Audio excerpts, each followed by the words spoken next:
everyone, welcome back to another episode of Pharmacy for the People, where I try to put your health back into your hands by breaking down complex medication issues into bite-sized morsels. I'm your host, James. I'm a licensed practicing pharmacist, and hey, as a reminder, if you find what we talk about today helpful, please consider sending it to someone else that you think would find it helpful and subscribing to the channel. Alright, welcome to the final episode of How to Do Your Research!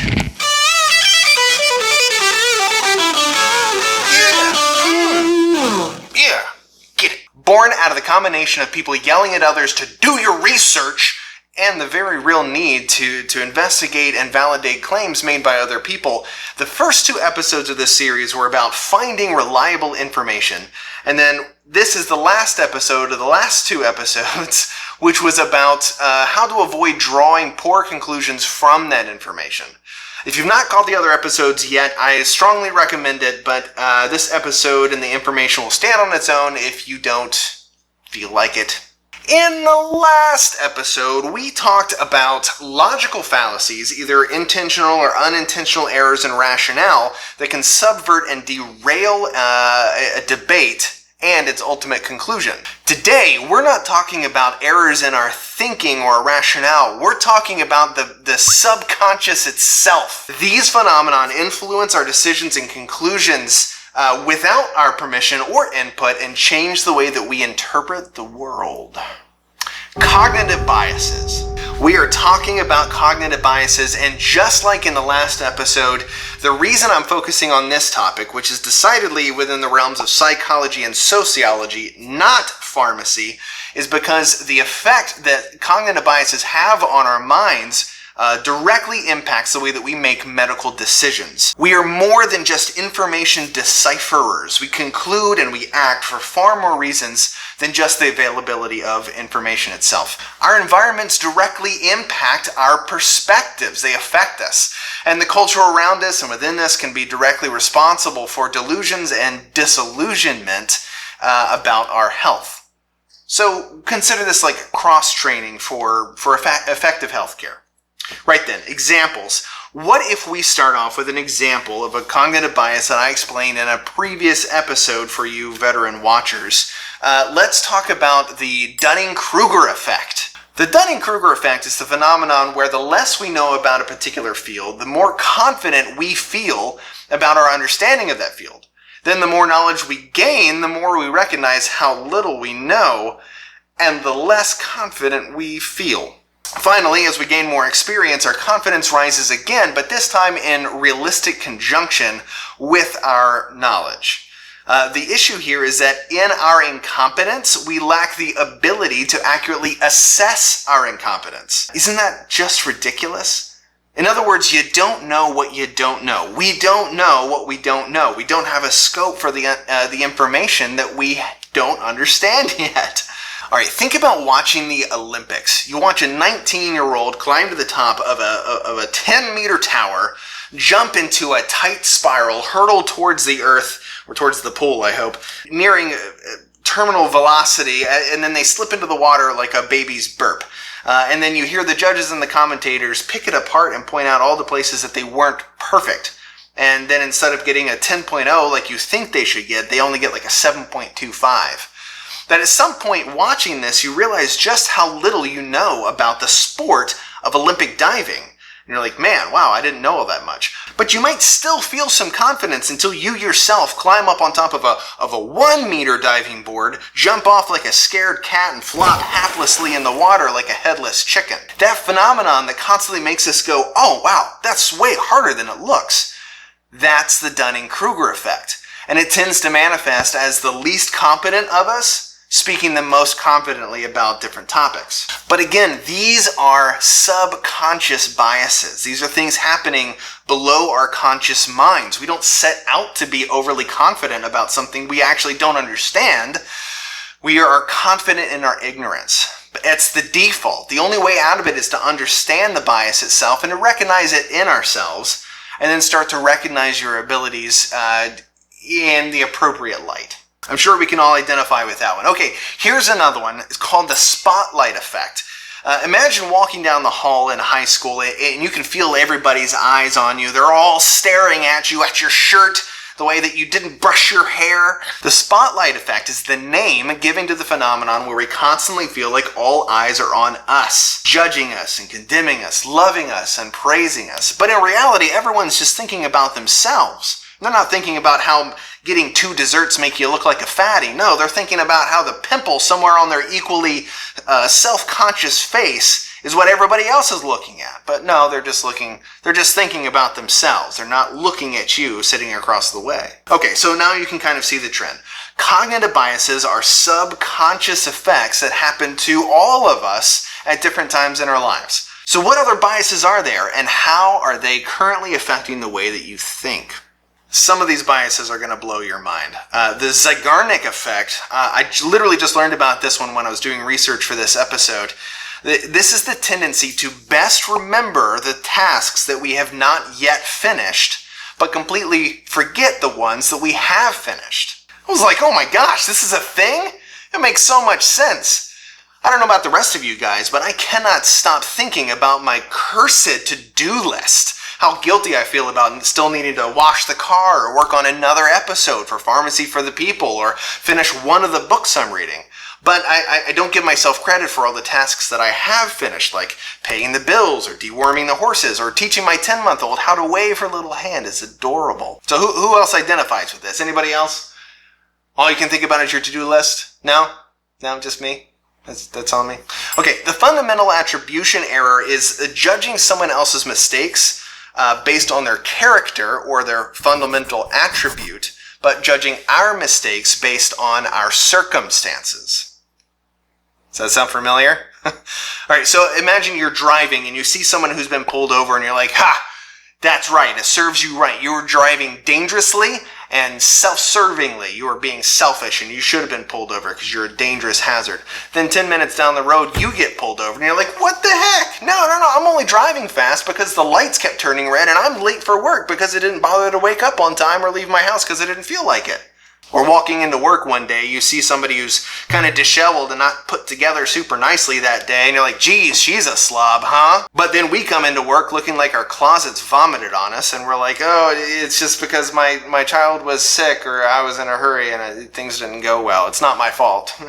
So again, the tendency to judge other people's mistakes as a point of their character and our mistakes based on the circumstances, this is the fundamental attribution error. So the next time you get frustrated with somebody that you don't know, think about this for a second. Stop and think. Are you judging this person who you don't know based on their character, or are you giving them grace because their circumstances might stink? They might have bad circumstances. I don't know. Think about it. The halo effect is a really interesting one that I immediately dismissed because I didn't like the idea of how easily I was affected by something like this. The halo effect is the subconscious tendency to assume someone's character based on their appearances alone. Or in other terms, the presence of one positive trait that you see in someone vouches for other traits without actually seeing those other traits. Consider this in marketing. This is really easily exploited in marketing. A handsome, well-dressed, effortlessly successful man tells us that women love the scent of his cologne. He's wearing cologne. He's standing in a field. The wind is blowing through his hair. Suddenly there's a woman. They're trying to take advantage of us, thinking that just because he looks good and he's in a nice place, he is successful and we should trust him. We have no idea what this man smells like. It's just an image. I love Old Spice commercials for making fun of the halo effect in their commercials. They're like, look at your man, now look at me. Diamonds are cascading around me. I'm ridiculously successful. Your woman is looking at me. They are trying to make fun of the halo effect, and instead of just trying to manipulate you into buying something, they're trying to make you laugh. But of course, they do want you to buy something. It's still a commercial. But do you see where I'm going with this? The halo effect is assuming one person's traits based on one thing that you can see or evaluate. Imagine being at work and someone leans over and whispers like, oh my gosh, did you hear that Jessica got a DUI? And you're like, no way, but Jessica's so nice. That can't be right. That's the halo effect. Jessica's niceness doesn't vouch for her other weaknesses she might have, like driving while intoxicated. And it works in the opposite way too. It doesn't just make people look better than they might actually be. It also works for looking negative too. Ad campaigns do this. In political situations, they'll do a negative ad campaign making them look, their hair is all messy and they're angry and they're fussing at somebody and there's spit coming out of their mouths. It's crazy how effective it actually is. Shamelessly, in-group favoritism affects us the same way. We tend to give favor to those who are more like us and in the same groups we ourselves are in. I'm sure this doesn't surprise you at all. If you like dogs, you like other people who like dogs. If you dislike country music, you like people who dislike country music. We bond over stuff like this. You meet a stranger and you immediately like them more because you have something in common with them.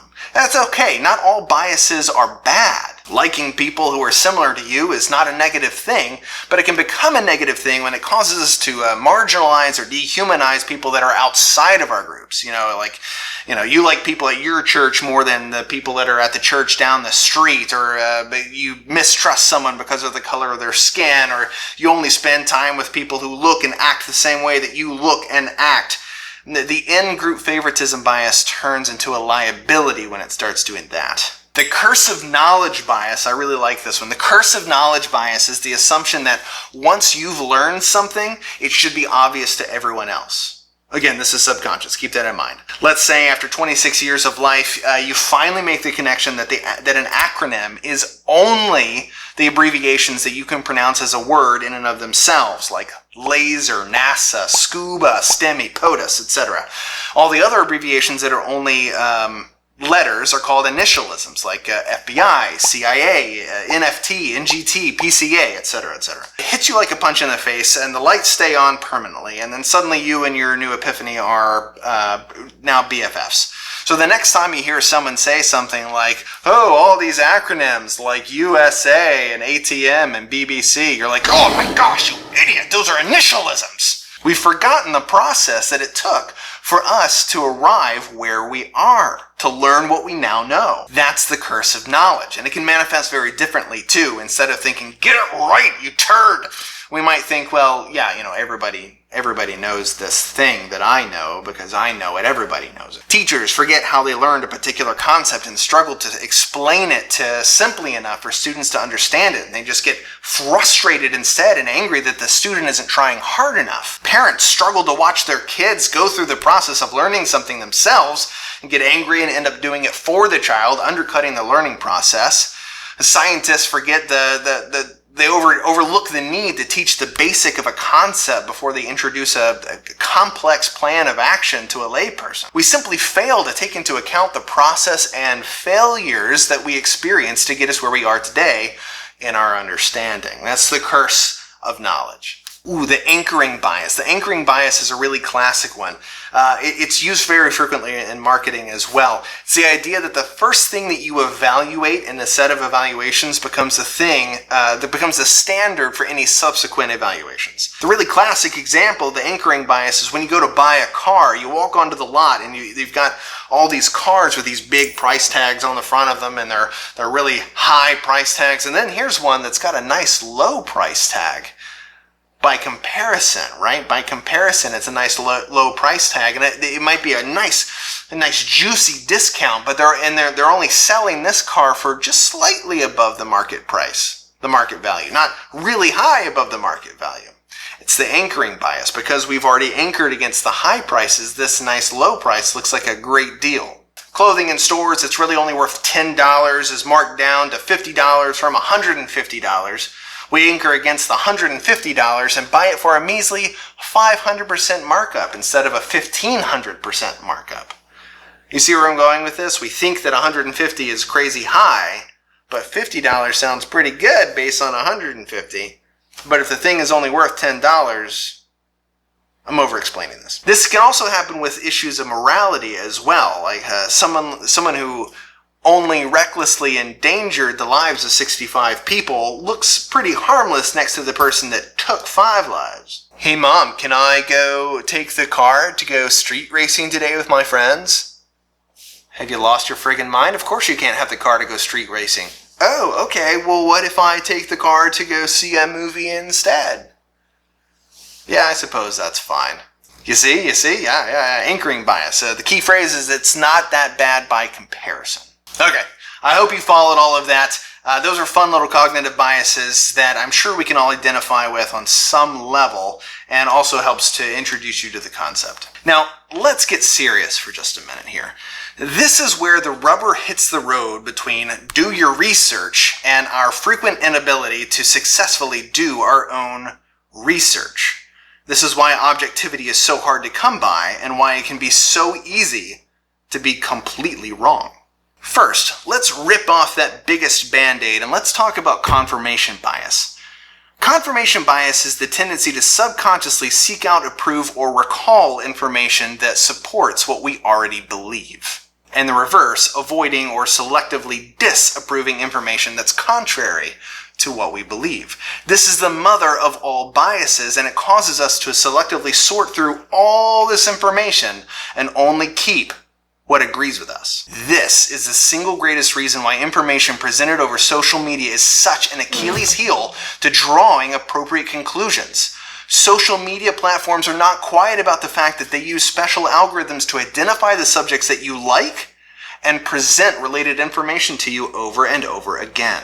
They capitalize on this bias, the confirmation bias, to keep you coming back because it feels good when somebody says something that confirms what you believe. What I'm saying is that even if we get our information from a purely unbiased source, our minds will try to bias it for us because of this.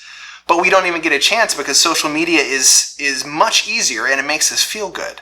It just presents us the information that we want to see, and we are quick to say, yes, please, thank you very much. What it means for us as we try to assess the world around us is that the preponderance of information that we're presented with will be what we want to hear, not necessarily the truth, which can very easily lead us to the false consensus bias that causes us to overestimate how many people agree with our conclusions. The false consensus bias can lead us into feeling like the majority agree with us, even without having an echo chamber of preferred conclusions being spoon-fed to us by a social media addictive algorithm. The false consensus bias describes our egocentric tendency to feel right, and then using sources of information that intentionally feed that ego makes it magnitudes worse. So when the entire compendium of information that you're receiving on a particular topic is cherry-picked from the full set, we practically have no choice but to arrive at a false consensus, believing that everyone else thinks the way that we do. But even without the confirmation or false consensus biases, we still don't want to hear a differing perspective or contradictory data because most of us also suffer from the naive realism bias, which makes us believe that we see truth unabated without bias, and everyone who believes something else is riddled with bias and error. We naively believe that our senses and our mind flawlessly assess all things around us, while the dissenters are simply poor deluded fools whose minds and preferences have been addled by their inherent weaknesses. So we can't hear what other people have to say or differing opinions. Layered on top of that, we're afflicted with the optimism bias that can make us feel entirely immune to negative effects. Diseases, errors, and adverse reactions are someone else's burdens to bear. We feel just fine. Statistics, testimonies, and voices from the grave are just fear-mongers or pessimistic, not a reality that actually affects us. We become completely untouchable in our minds. Above all, we hate to be told that we have to do something. So reactance bias plays its hand, and we go out of our way to specifically do the opposite thing of what we're told to do. A doctor tells you that if you don't lose weight, it's going to kill you, and you're like, I'm an adult, I do what I want, and you double down on a bad diet. Your mom comes in and tells you to clean your room, and even though you're already planning on it because your room is a legit disaster, you're like, no, I'm not going to clean my room, this is my room, I make decisions. A government employee tells you to wear a mask to protect yourself and other people, and you're like, no, I'm a free man, I'm a free woman. Reactance bias screams from inside of you, and you're like, no, I won't be controlled. All these elements of subconscious bias join together like Captain Planet to form the backfire effect, the child of the confirmation bias. And when someone presents information that refutes the belief that we've dug our heels into, we dig in even deeper, shutting out opposing voices, dismissing discordant data, antagonizing the contrasting groups as inept hacks, demonizing them as the enemy. Soon we've built ourselves an impenetrable bunker of belief that is devoid of reality, living and behavior that we would be appalled to see ourselves doing if we watched it from the outside. Each of these biases present a challenge on their own, but together even the bravest, most introspective have a hard time overcoming this group, this conglomeration of bias. Of course, everyone experiences these things on different levels, but the power of cognitive biases in our lives is staggering. And we are all affected on some level. And if you think that you're not, you're biased. We're simply finite creatures with finite minds. One of my favorite authors, C.S. Lewis, once wrote about his inability to recognize reality around him. He said, 5 senses, an incurably abstract intellect, a haphazardly selective memory, a set of preconceptions and assumptions so numerous that I can never examine more than a minority of them, never become even conscious of them all. How much of total reality can such an apparatus let through? I love the humility in that statement. He was a brilliantly minded man. He was able to acknowledge the severe limitations of the human experience that affects all of us. My best friend of 32 years recently told me that fragility is the human experience. Our existence has humility woven through it from the very beginning, birth, to the very end, death. And we have the audacity to find an excuse for pride. So what is our response to this recognition of cognitive bias running through our minds like a river of deficit? Humility. Humility is the cure for our incurable limitation. There are techniques known as debiasing techniques that try to dampen the effects of cognitive biases have over our perceptions. But the number one way to reduce biases is to recognize biases, to be honest with yourself. Study the different kinds of biases to expose them in your mind, to become familiar with them, then wrap yourself in a warm blanket of humility to leave a lot of space to admit error. Remember that in a debate, the possibility of being wrong doesn't weaken your argument. You don't have to avoid the possibility of being wrong, because the possibility of wrong cuts both ways. Don't fear your limits, embrace your limits. That limitation is the great unifier of every single debate that we have. Every conflict that we have is unified by us not being sure that we're right, being limited in our faculties. Embrace that. On the other side, if you're recognizing biases in people that you're trying to have a debate with, try rephrasing your arguments, introducing your arguments in a different way to try to avoid the bias potholes, the bias landmines. But there's a lot of debiasing that you'll have to explore on your own. I'll leave a link for a helpful article in the description down below, and a lot of other links to explore these cognitive biases more on your own time. There's a lot of them. Given that this episode was written around the conflict of COVID versus vaccines in that time frame, you may be isolating this idea to that context, but I don't want you to limit it to COVID issues. Cognitive biases are the baby blowout that gets on everything in the car, and it takes a lot of wipes to clean up. Cognitive biases affect so much of our lives in the way that we interpret the world around us. At the end of the last episode, I asked you to consider a belief that you have and what evidence you would accept to possibly change that belief. Now that you're aware of the concept of cognitive biases, would that evidence change? Are you now more aware of your limitations? Or the things that are affecting your mind against your will, subconsciously, that could very easily just change the way that you interpret something by accident. So that's it, watchers. That is the end of the last episode of the How to Do Your Research 4-part series. Choose your sources wisely, weigh the quality of the evidence of those sources, form your arguments honestly, and then know your limitations. Let us not forsake the relevancy of truth for the pursuit of our preferences and our emotions. Test yourself. Are you about submitting yourself to the truth even when it is painful or disadvantageous? I cannot thank you enough for joining me on this journey, and I sincerely hope that this information helps. I really do. It's helped me. I hope that it helps you too. Gives you some perspective, something that you can go out into the world and be armed with to enjoy a debate with someone and come to the end happily, not angrily. Remember to ask your questions and leave comments down below. If you enjoyed this video, please let me know by liking and subscribing. Thank you for watching, and power to the people.